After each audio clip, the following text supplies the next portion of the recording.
Okay, we are up to Ches Amud Beis, and we are in the middle of questioning Rava. Rava was of the opinion that a pit that is 9 tefachim deep, is not considered part of Rosh Hashanah. Rather, it's a Carmelis, and the reason for that, the rationale behind his opinion, is that a pit that is 9 tefachim deep, it is difficult to use. It's not a simple place to use, and some place that is not simple to use is not considered part of Rosh Hashanah. So the Gemara is going to question this. The last word on Ches Amud Aleph, Eisvei, Ches Amud Beis now, Niskavin Lishbos Rosh Hashanah. A person wants to rest in Rosh Hashanah. What that means, rest in this context, is the person is making an Erev Tchumen. What that means is that a person is allowed to travel 2,000 amos beyond the city limits, and if they need to go beyond that, if they want to go beyond that, then before Shabbos they have to set out an Erev Tchumen. Well, the Erev Tchumen is basically setting out some food in a place that is within 2,000 amos of the community, and as long as it's there before Shabbos begins, then as Shabbos begins, then it's considered their place of Shvisa. That's where they are considered like they started Shabbos, so to speak, and therefore they have 2,000 amos beyond that, and they're able to travel further,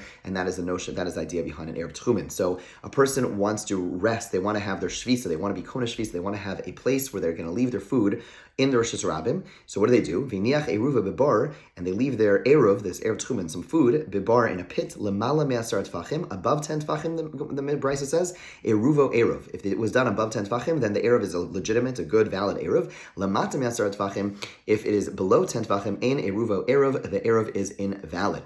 And it was a little cryptic. What does that mean? Above 10 tefachim, below 10 tefachim. So Hechidam, the Gemara asks, what is the exact scenario? Ilema bebar de isbe asara.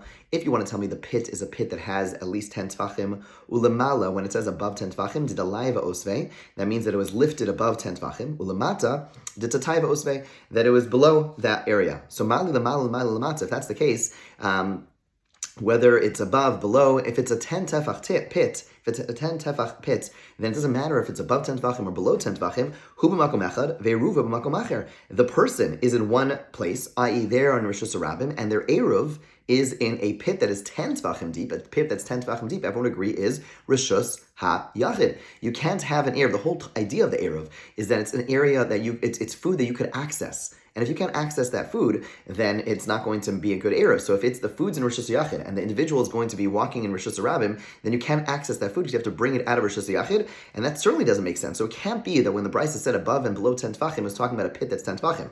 Ella, rather, what does it mean? La bebar deleis be'asara. It's talking about a pit that does not have 10 tefachim. Ukitani eruva eruv, and it says that even though it's not 10 tefachim, it's 9 tefachim deep. Okay, and it says it's a good eruv above 10 tefachim, meaning if it's less than 10 tefachim, it's a good eruv. Right, and that's what the Brisa is telling us. If it's 10 tefachim, it's Rishus Yachid, and therefore it's not therefore it's a different Rishus, and you can't access the food, and therefore it's not a good eruv. But if it's less than 10 tefachim, 9 tefachim, it's a good eruv. Alma tashmish ayded chak shmei tashmish. So clearly you see against Rava's view, opposite Rava's view, that tashmish, if you're meaning using this pit, even though it's a little difficult, you have to bend down to get into a 9 tefach pit, but it's ultimately accessible, it is considered usage. And Rava said that a 9 tefach pit is not considered part of Rosh Hashanah. He said it's a Carmelis. So zimnin mishani le. Sometimes they answer the following way: Hu ve'ruva be'Carmelis. That really we're talking about an individual who is in a Carmelis, and the pit is also a Carmelis. Okay, now it makes sense. Because you're allowed to go from one place in the Carmelis to the other. In other words, you can't go more than 4 amos, but within 4 amos, if it's in the pit, which is 9 tefachim deep, i.e. a Carmelis, and the individual is not in a public domain or a Shus Rabim Midoraisa, but rather they're in a Carmelis, this quasi in-between place, then it makes sense. They're able to reach into the one place of the Carmelis to get the food, and therefore it's a valid eruv. V'mai karle Rosh Hashanah. So why does the Brisa refer to it as a Rosh Hashanah? Right? In other words, the Brisa doesn't say the guy's in the Carmelis. It says he's in a Rosh Hashanah. Lefisha ein Rosh Hashanah, because ultimately it's not a private domain. In this context, we're not focusing on domains. We're focusing on eruv tchumen, and therefore, for the fact that the Gemara does not refer to it as a Carmelis, is just because in this context it's just trying to say it's not a private domain. Rather, it's somewhere quasi-public, a Carmelis, and so it loosely refers to it as a Rosh Hashanah. V'zimnim, sometimes the question is answered in a different way. Mishani le, it's answered in the following way: Hu b'Rosh Hashanah ve'eruv Carmelis. No, like we originally thought, the guy is in Rosh Hashanah. His eruv is in this 9 tefach pit, and which is a Carmelis. So we asked earlier, well, the guy can't, on Shabbos, you're not allowed to reach into a Carmelis and bring something into Rosh Hashanah, therefore it should not be valid. Our answer is for Rebbe. This Bryce is going according to Rebbe. Which member of Rebbe? Which statement of Rebbe? De Amar, who said, Kol davar shu mishum shvus, anything that is rabbinically prohibited, lo gazur alav bein hashmashos. There is no decree. Those decrees of the rabbis did not apply bein hashmashos. Okay, what is the significance of this? The significance of this is as follows. how does Erev Tchumen work? Let's say when I was studying in Eretz Yisrael, we used to, if I would be leaving yeshiva on Shabbos, I had to walk into towns before that area was built up, so we have to put an Erev Tchumen according to many opinions, okay? So we place an Erev Tchumen, and it would have to be placed in an area that was somewhat protected to make sure that it's not going to be, moved around, and as long as it's there, so the halacha is that when does your place become your place? Specifically at Bein Hashmashos, between sunset and nightfall. That's when it becomes your place. So if as long as your food is there on Bein Hashmashos, then it works. If the food disappeared at some point later, it's fine, as long as it was there during Bein Hashmashos. So the whole Eruv takes place. When does it take place? At Bein Hashmashos. And Rebbe has a view who says that Dinei Gzeres D'Rabbanan, all rabbinic law is not prohibited Bein Hashmashos. Now, as we'll see later on throughout the Masech, that doesn't mean all D'Rabbanans, but there are many D'Rabbanans. It's going to come up many times, many kulas that we have, specifically around Amir La'akum, asking a non-Jew to do certain things. Bein Hashmashos, there's much, much more permissibility because of this view of Rebbe, which is brought down the halacha. But the basic idea is that, okay, so the food is in a karmelis, because it's 9 tvachim deep in the pit, and the person is Rosh Hashanah. Why are you not allowed to take from a karmelis to Rosh Hashanah? It's Shabbos, it's D'Rabbanan.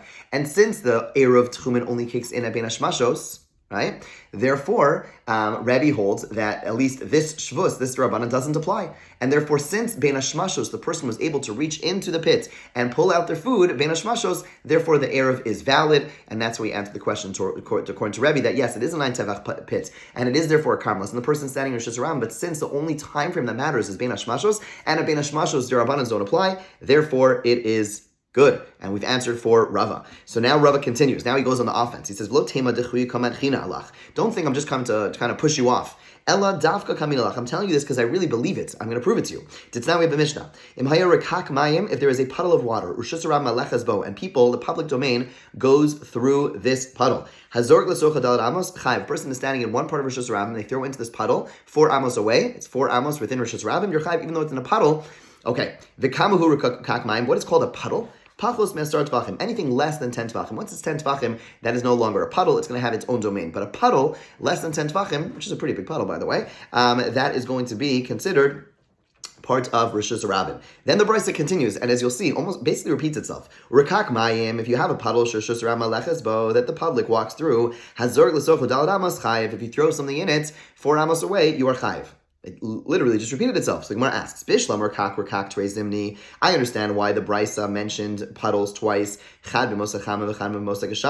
One is for the summer, one is for the winter. In other words, there's a reason the Brisa had to mention 2 times that we're talking about a puddle, because as we'll see, there is a reason to assume that the puddle is called Rosh Hashanah specifically in one of the seasons. Let's see what he means. I need both of them. If you would only taught me a puddle in the summer, people are cold, people are hot in the summer, and I see a puddle gavaldik, amazing. I'm going to walk through it and I'm going to cool off. But in the winter, maybe not. Right? In the winter, people are freezing already. They're not going to walk through a puddle. You only say it once and you think it's the winter. Since people get dirty in the winter, there's mud everywhere, people are dirty. Mikri v'nachis. A person's going to want to walk through. It's good for the person to walk through the puddle because it's going to wash them off. Keep in mind, they had a pretty primitive washing devices back then. Walking through the rain or walking through a puddle would be amazing. But in the summer, when people are clean, you would not think so. Therefore, tzricha, I need both times. I didn't say it twice because had I just said summer, I would have thought it was summer specifically. But had I just said winter, I would have thought winter specifically, and therefore it says rekak mayim twice. Good. Ela hiluch trei zimni lamali. Why does the Brisa say this? What does the Mishnah talk about walking through this puddle twice? It could have just said, person walks to a puddle or a puddle. Instead it says, person walks to a puddle, person walks to a puddle. Why does it say walking through twice? Elalav shmamina. It's coming to teach us the following. Hiluch to teach me that even though it's an uncomfortable walking, meaning walking through a puddle at the end of the day, you might be hot, you might be dirty, but it's not like a normal walking. It's not like walking straight. It's hiluch al yedei hachak. It's like more difficult, less simple, less straightforward type of walking, and yet it's called walking, right? It's called walking, meaning the Rosh Hashanah doesn't lose its status as Rosh Hashanah. So hiluch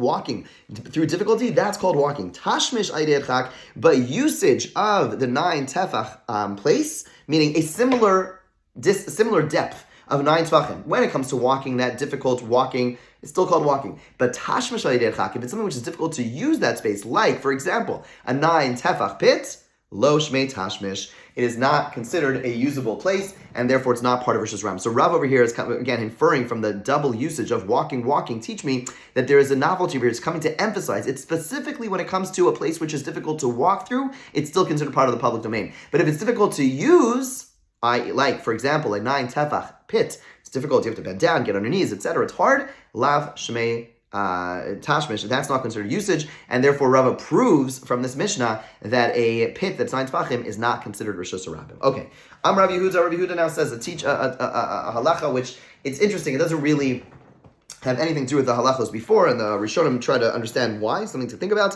Why is this here? But okay, well, let's keep on reading. Haizirza dekani. You have long reeds. Okay, so imagine a person's trying to schlep something which is really heavy, and long reeds. Rama v'zakve. The way the person does so is you can either drag it all hard, or what you could do is you could, let's see, I have this piece of paper over here, and this is my reed, my pile of reeds. Here we go.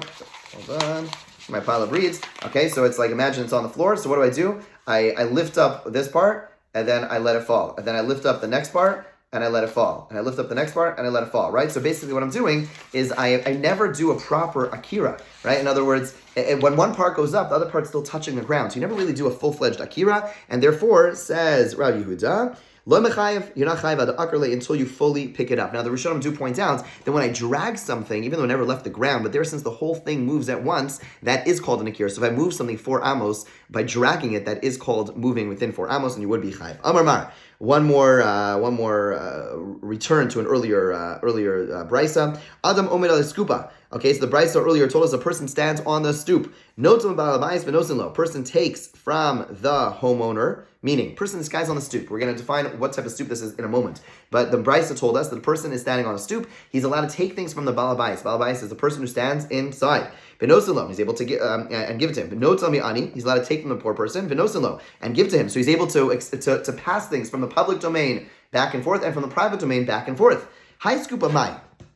This stoop, what's its status? Like, what are the dimensions? If you want to tell me it's a stoop which is has the dimensions of Rishus Rabim, it's a stoop within Rishus Rabim. So notzim balabayis. How can he take from the guy inside, from the homeowner or the guy's inside? How can he do so? Hamapik Rishus Yachid Rishus Rabim. He's taking from the private domain into the public domain. Vela skupa is Rishus Yachid. Rather, you want to tell me it's a skupa, it's a stoop, which is Rishus Yachid-esque, meaning the dimension of Rishus Yachid. Notzim and ani. How can he take from the guy outside, from the poor person? How come Rishus Rabim Rishus Yachid? He's taking from the public domain into the private domain. And la skupa's karmelis. Rather, you want to say the skupa is a karmelis, meaning a place which is asur midurabanan. Notzel v'noz lechatchila. The Brisa said you're allowed, it's permitted, totally allowed to pass things to the balabayis, the guy inside, and pass things to ani, the guy outside. We wouldn't say such a thing about a karmelis. Sof yisur miya'isa. It's forbidden. Granted, it's not. You don't have to bring a chatas. You don't get skila for. You don't get killed. You don't have to bring a karban. But at the end of the day, it's still asur.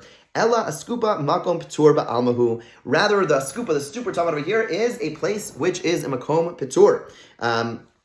Kigon, what's the example of this? Delays bay dalad al dalad. It is 3 tefachim high, but it doesn't have 4 by 4 of its dimensions. In other words, it's a very small surface area. 3 tefachim high, but a small surface area. It's not large enough to be called Rishus Yachid. It's not low enough to be called part of Rishus Rabim, and therefore it is a makom petur. And with a makom petur, you are indeed allowed to pass from the private domain to the makom petur, from the makom petur to the public domain, etc. The makom petur is like a free pass. Okay.